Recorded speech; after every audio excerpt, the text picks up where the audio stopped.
Muito boa noite, meu querido irmão. Como é que vocês estão? Que Deus abençoe ricamente a célula de vocês hoje à noite. E continuando com os mandamentos recíprocos, os mandamentos de uns para com os outros, hoje nós temos um muito importante, chamado orai uns pelos outros. Nós precisamos orar uns pelos outros. 1 Timóteo 2,1 diz, antes de tudo, recomendo que se façam súplicas, orações, intercessões e ações de graças por todos os homens. Veja alguns exemplos de incentivos, de textos bíblicos para a oração de uns para com os outros. Tiago 5,16 diz, orem uns pelos outros para serem curados.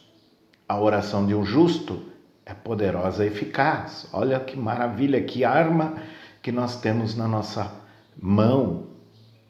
Jesus estava orando pelos seus discípulos, quando ele diz lá em João 17:20, minha oração não é apenas por eles, rogo também por aqueles que crerão em mim por meio da mensagem deles. Jesus intercedia já naquela época por todos nós. A igreja, em certo momento, estava orando por Pedro. Atos 12:5 diz que Pedro ficou detido na prisão, mas a igreja orava intensamente a Deus por ele. Estavam intercedendo por ele. E Paulo incentiva a oração por todos e por ele mesmo. Lá em Efésios 6:18-19, ele diz, orem no Espírito em todas as ocasiões, com toda oração e súplica, tendo isso em mente, estejam atentos e perseverem na oração por todos os santos.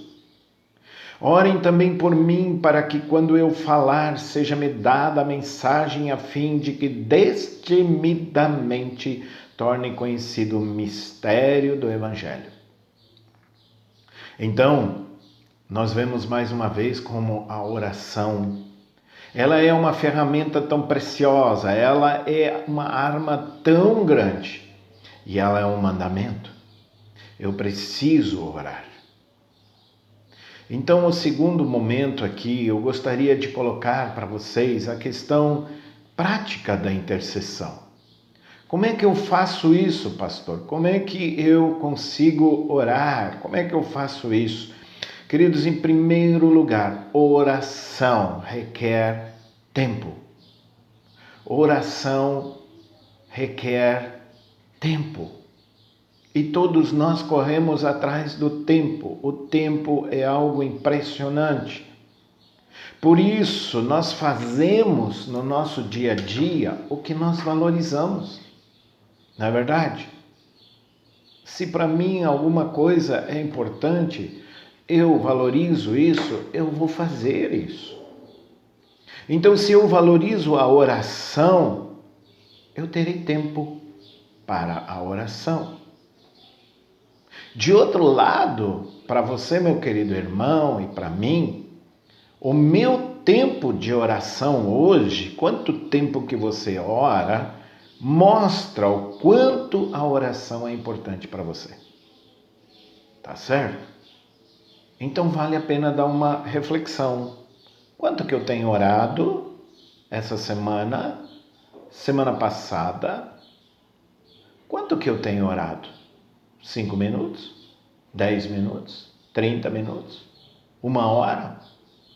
Quanto que eu tenho assistido televisão, Netflix, Facebook? E aí, como é que está a competição? O que a gente valoriza, nós vamos fazer. Você valoriza comer no almoço? Então você vai almoçar. Se aquilo lá é importante para você, e geralmente é, a gente tira o tempo para comer. Segundo lugar, oração requer autodisciplina e um lugar específico para orar. Sabe, ninguém acorda de manhã cedo com vontade de orar. Ninguém acorda de manhã cedo com vontade de trabalhar. Ninguém acorda de manhã cedo para levantar e ir para a academia. Não. Se você quer alguma coisa, você precisa de autodisciplina. Orar é autodisciplina. Você levanta e vai orar porque você sabe que orar é importante. Então é determinação, é atitude, é autodisciplina. Oração, queridos, a gente aprende orando. Oração você não aprende numa cartilha. Oração é você chegar para Jesus, falar com Ele. E você precisa saber aonde que você vai orar.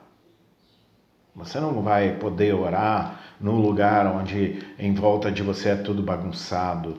Você não vai poder orar num lugar onde que o teu cachorro, o teu gato, o teu papagaio ou as pessoas da tua família vão estar te falando contigo, distraindo nesse momento. Não. Você precisa de um lugar onde que só você e Deus estejam. É o lugar, é o quarto secreto, né? É o meu lugar aonde que eu entro, aonde que é o meu quarto de escuta. Quarto no sentido de um lugar, né? Pode ser qualquer lugar na tua casa, mas é um lugar de escuta. Você precisa escutar o que Deus está te falando. Em terceiro lugar, oração é se colocar na brecha da outra pessoa. Se o mandamento é a oração de uns para com os outros, então nós precisamos nos colocar na brecha e orar pelos outros. Ezequiel 22:30 diz: procurei entre eles um homem que erguesse um muro e se pusesse na brecha diante de mim e em favor da terra, para que eu não a destruísse, mas não encontrei nenhum só. Veja que Deus já naquela época, ele procurava por alguém que se colocasse entre ele, entre Deus e as pessoas. Essa é a nossa função. Essa é a tua função para com os teus familiares que ainda não conhecem Jesus. Você precisa se colocar na brecha, queridos. Você precisa orar por eles, você precisa interceder por eles, você precisa buscar Jesus em favor deles, para que os olhos deles possam se abrir e eles possam reconhecer que Jesus Cristo é o Senhor da vida deles. Oração é se colocar na brecha da outra pessoa. Em quarto, oração requer um roteiro de oração. Se você não tem um roteiro de oração, você vai acabar não sabendo do que orar, né? Por isso que você precisa de um caderno e você precisa de uma agenda. Aliás, eu gostaria que vocês na célula colocassem vários motivos de oração, as pessoas pelas quais vocês estarão orando e quais são os motivos de oração. E conversem entre vocês ali pelo que posso orar. Pelo que eu posso orar? E existem tantos motivos, mas eu preciso anotar isso, eu preciso ter um roteiro, eu preciso saber por quem que eu vou orar. Então, em primeiro lugar, vou orar por mim, depois vou orar por minha família, depois eu vou orar pela minha família estendida, depois vou orar pela minha célula, vou orar pela igreja, pelos líderes, vou orar pelo governo, vou orar pelos missionários, vou orar pelas pessoas enfermas e tantas coisas que eu posso orar. Anota aí, leva isso junto, né? Então, relembrando aqui, para você orar, né? Nós já vimos, oração é treinamento, querido. Você só vai aprender a orar se você realmente praticar. Então, você precisa ter um tempo específico. Você precisa dizer para você, eu vou fazer isso 6 horas da manhã. Às 6 horas da manhã é o meu tempo de oração com Deus. Tá certo? Ou eu vou fazer isso, então, meio-dia, 1h da tarde. Mas precisa ser um tempo de não que alguém te interrompa. O grande problema de fazer isso à noite não é que não possa, mas a interrupção é tão grande. Você já está cansado do teu dia, tem tantas atividades na igreja, fora da igreja.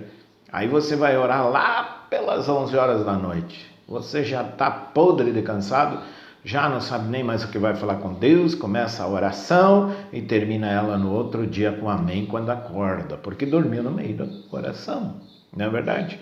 Então, querido, tempo específico, se você não tem esse tempo ainda, estabeleça, falem sobre isso aí na célula para incentivar. Este momento, hoje à noite, queridos, não é muito para como aprender a orar, mas a incentivar a fazer a oração, amém? Um tempo, um lugar e um roteiro para que você saiba por quem orar e como orar. Amém?